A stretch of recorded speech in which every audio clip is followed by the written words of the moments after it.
Life's complicated. Papa Squat and JR's Media Mud Bath. Ha ha ha! Hardy har har! Media News, episode 114, Instant Longevity. Hey folks, how you doing? Comic Book Man here. Welcome once again to my video outhouse. It's time for media news. We got started before you ever got here. Media News is coming to you from Where's it coming this from? place, Alternate Reality, where all new comics are 15% off every day for everyone, including all DC comics. And this is going to be a DC heavy potpourri of media news. First story we've got involves the Dark Knight Rising. Dun, dun, dun, dun, dun. Very Dark Knight Rising. which requires a Dark Knight alarm clock. Yeah, Dark Knight. It was the night before. Possible casting. What's news. going on? All right, we have two actresses that are up for the role of I'm Detective. listening. Now, if for you nerds out there, Detective Sarah Essen. Does that ring a bell? Yeah. That's Bruce. Not Bruce. Commissioner Gordon's wife. Ding ding ding is correct. Or girlfriend. Commissioner Gordon's Love girl- interest, girl- which I'm is surprised they're going into that sort of territory. He's with. got a little side action. That was a whole side story. Yeah. Gordon and her, they sort of became an item, and then they Yep, couldn't they had an because affair. he's a good guy and he loves his wife. And there was an implication that she was the real mother of Barbara Gordon at one point in the comic book, it's from what I'm told. But anyway. The two actresses that are up for the role are Charlize Theron, and we all know who Charlize Theron is. Vera Farmiga, who you don't know Is she by going to name, be pretty or probably. ugly in this movie? Well, they're both attractive women. Vera Farmiga was an Up in the Air in The Departed, for those of you that can't come up with a face Yes. with the name here. They're both up for the part. Now, Farmiga is also up for Yes. Julie Madison. Oh, okay. Julie Madison, his first sweetheart. Batman's first sweetheart. Exactly. In the comics. She's unaware of his secret identity, but ends up having becomes associated with Clayface at some point in the comics, does she not? Oh, I think so. No. I'm not sure.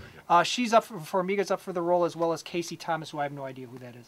But these two actresses are both. Farmiga's up for two different parts, which is kind of interesting that she's. That's a couple of women, and they Yep. still haven't announced the villain yet. Who I've talked No. before could be Catwoman. We're hoping That it's would be. Almost That would gotta be. be. That would be. Almost gotta Well, be. it's not Riddler. It's no. Nolan has said there will be no Riddler. Strange. It might be It Hugo could Strange. be Nobody Hugo knows. Strange. Nobody knows who's Tom Hardy is playing. The rumor was Tom Hardy was going to play Detective Bullock, but that's been shot down. I never thought of Hugo Strange. Hugo Strange would be a good choice, yes, actually. It would. Yeah, it Hugo was. Strange would be a good Considering choice. it's a trilogy of films that started with Ra's al Ghul, Hugo Strange makes a nice bookend to that. You'll still get a Catwoman. I still think Catwoman's I the still best think choice, Catwoman but is a great Yeah, I choice. think so. Exactly. All right. So it looks like an estrogen-heavy Batman. Yeah, coming up. chicks. Yeah. That's what caused the rise. Now on the other side of the fence, not on the Dark Knight Batman side. Rising. But yes, Batman, right? Yes, exactly. Batman Rising. And Superman starting once again.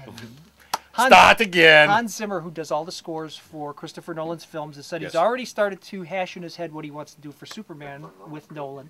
And the first thing right out of the box they've announced, Comic Book Man, is they will not be reusing John Williams' signature familiar Superman theme music. I am of mixed mind on this, but at the same time I can see where they want to start fresh with this. Yeah, you'll probably franchise get a and riff. stuff. Don't worry. Well, Zimmer said he's going to try and do something equally as iconic as that music. Yeah. Good luck. Yeah, I mean that's lived on for 30 plus years now, that Yeah. theme song, and trying to recreate that is going to be a little difficult, but they want to do something different.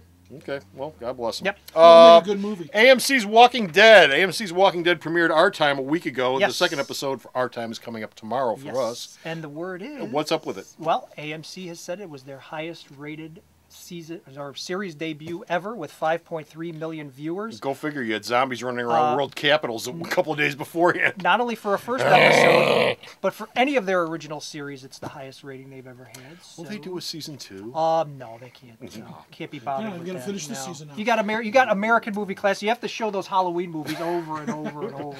I hear they're running Top Gun into the ground again this month. It's the quit while you're ahead mentality. Should we throw an independent comic story into the mix? Oh, here? sure. John Carpenter, who Darkchild. Well, Darkchild. For those of you who are familiar with it, you're more familiar with it, I suppose, than I am. It have spent no some clue. time at Image. It spent some time under its own publisher, I think.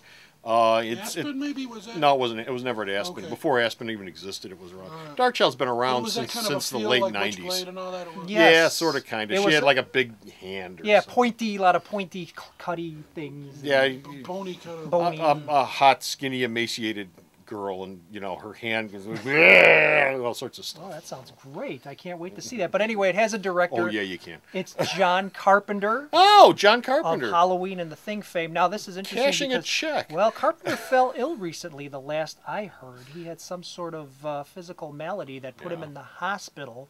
Last I heard was minor stroke possibility. So we don't know what kind of shape John's in. Wish you well, John, so you can come back and direct Darkchild. That's an Okay. empty bank account. But that's the word. He's directing Darkchild. Okay.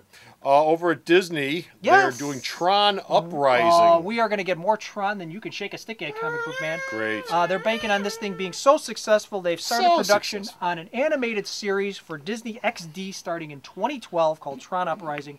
Are they going to meet the Avengers? You know what? If they do, I'm not going to watch it because that Avengers show is kind of stanky. But anyway, the voice cast for Tron Uprising will be Bruce Boxleitner, Yes. Elijah Wood, Yes. Mandy Moore, Mandy Moore. Paul Rubens, Pee Wee Herman himself, and Lance Henriksen, who has a voice that could do just about Got anything. a great voice. So that's coming. Great set of 2012. pipes. 2012. Last story we've got involves Star Treks. Da, da, da. Star Treks. I hear they're doing a sequel. Is that true? No, not at all. We're done. That's it. Bye. We're done with Finish No. Rider. Bother. The long simmering Star Trek sequel from J.J. Abrams, which is good because they're not rushing it. They want to make it equally as good as the first film. Yes. Will have a heavy from the original series. Really? Won't be Khan. No? Nope. No, okay. But the writers have said, we're going to give you 5 names. It's one of these 5 names. Here we go, Comic Book Man. Would you like to count them off with me? Let's go. Number 1, comedic foil and intergalactic con man Harry Mudd. Doubt it. Yeah, I doubt it. The omnipotent Q-esque super being Trelane. No. Possibly. The bulging-headed Telosians from the original pilot episode. of Star Trek. Real good chance of that. The silicon-based life form, the Horta, which No. would make a nice secondary type of thing. Now, I don't know, but I'm guessing that this is the one. The Klingon. No. No. The 5th one in the mix is Gary Mitchell. Gary Mitchell. Who's Gary Mitchell, you Gary say? Mitchell is... JR, who's Gary Mitchell? The character appears in the second pilot, Where No Man Has Gone Before. He Yes. is a friend of James Kirk's, who Yes. they went to the academy together, who through an encounter with the Great Galactic Barrier... One of the stupidest concepts in Star Trek. I don't know why, Exactly. I don't know why the hell Gene Roddenberry came up with this. I assume it's a mid-60s thing. Exactly. But if you go to, they did this more than once in the episodes did. too. If you go to the edge of the galaxy, the Milky Way galaxy, you don't just like trail off into space. No, there's a big barrier there Yes, it's a that you big got to energy. slam through. Exactly. So when they attempt to slam through this barrier, Gary Mitchell, Kirk's friend Yes. from the Academy, takes on some increasingly strong ESPN powers. Not just Gary. He can predict sports scores like Not just Gary, but also Susan, Hot Lips yes, from that's MASH from the MASH movie. movie. From the MASH movie. her Sally face? Kellerman. Sally Kellerman. Sally Kellerman. Now, that character, I don't know if it's going to be in the film or not. Yep. But the Gary Mitchell character, that is one of the possibilities. That's the strongest contender in my book, is Gary Mitchell. Why? Yeah. Because it's a friend of James Kirk's from the Academy days, blah, blah, blah. I think that's a natural. You can also do a lot of character stuff. The whole point behind that episode, and a lot of it was really clunky as hell, but the whole point behind that pilot. whole episode was Kirk and this guy were like really, really tight, and Kirk's got to kill him at the end. Yep. And Yep, you yep. can do that. Yep. And there was a tombstone that said James R. Kirk. Yes. Well, at least you get to sleep with him. Pray to me, Jim. That'd have been Our first look at have the my fine acting that William yes, Shatner was William going to Shatner. give us over the next 3 seasons. I need my pain. You know, you could have Gary Mitchell and a Horta walking around. That'd be Yeah, great. Give me No, the just- Klingons. I want Klingons. Well, yeah. Have Gary Mitchell become one of the Q. Oh, wow. Wow. Maybe. I don't know. That's Have kind Gary of... Mitchell become one of the Q continuum. That might be muddying the waters a little bit, but you never know. You know, it's a brand new day. It is a Harry brand Brand new day in muddying the Star waters? Trek. Ah! We have reached the natural conclusion, thank ladies you. and And gentlemen. that's it. We are done. We are finished. We're out of here. We've got no more media news, but you can go to the Star's website The website. and read all of Bo's media news and all of his reviews. And there's only one person on the face of the earth that knows Ooh. where that William website Shatner? is. And it's not William Shatner. It's Sarah. You know, Comic Book Man, flying leaps are all the rage. www.maraltonutrally.com. So go to the Star's website and check out all the media news that he sends me and all the reviews that he sends me. Who? You and him. Oh. And until next time, yeah, him. Until next time, it's good this night is for me. Comic Book Man. And it's good old JR. And, And it's... Good night, Bonzo! okay. saying, pray to me, Jim. Pray, Bye! Jim, pray. Hey kids, it's not Comic Book Man. Sweet Dan Sweet coming to you from Alternate Reality to let you know our hero of the month is Batman. Bruce Wayne is coming back from the dead, so that means everything from trade paperbacks, hardcovers, showcases, archives, and back issues featuring Batman are all 25% off. If you have holes in your collection, if you've been away from the series for a while, you need to get in here and get your books soon before they're gone, before they swing away.